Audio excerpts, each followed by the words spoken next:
Hola, Willovers. El Barça de Luis Enrique no ha trencat amb el format original del Barça més reconeixible, el 4-3-3. Això sí, ha buscat matisos nous, ha evolucionat la idea ofensiva, sobretot pel que fa al 4-3-3 i el repartiment d'espais dels jugadors del davant. Ara veurem les diferències entre el Barça més reconeixible, el clàssic i el Barça actual. Aquest és el pla habitual del Barça més reconeixible, el 4-3-3 clàssic amb els extrems ben oberts, l'esquerre aquí, el dret aquí. Aquesta disposició obliga la defensa rival a ser més ampla, perquè els laterals han d'estar més pendents dels extrems i el Barça té una zona d'atac amb molt més espai.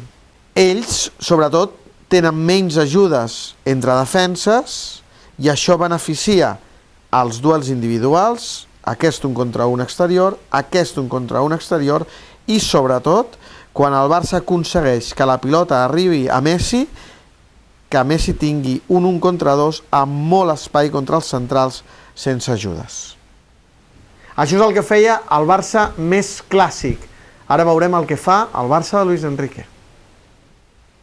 En aquesta nova idea, els extrems passen de jugar per fora a jugar per dintre, molt més a prop de Messi.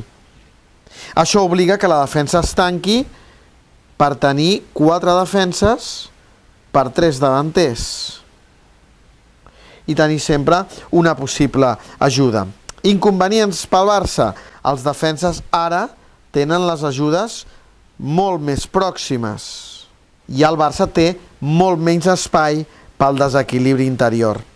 Avantatges del Barça, però, els jugadors creatius estan més pròxims, de manera que poden trobar-se, combinar, tenir complicitats amb la pilota de manera molt més natural i, sobretot, en la pèrdua estan molt més junts per la pressió i la recuperació. La recuperació que ha de permetre un reatac molt directe.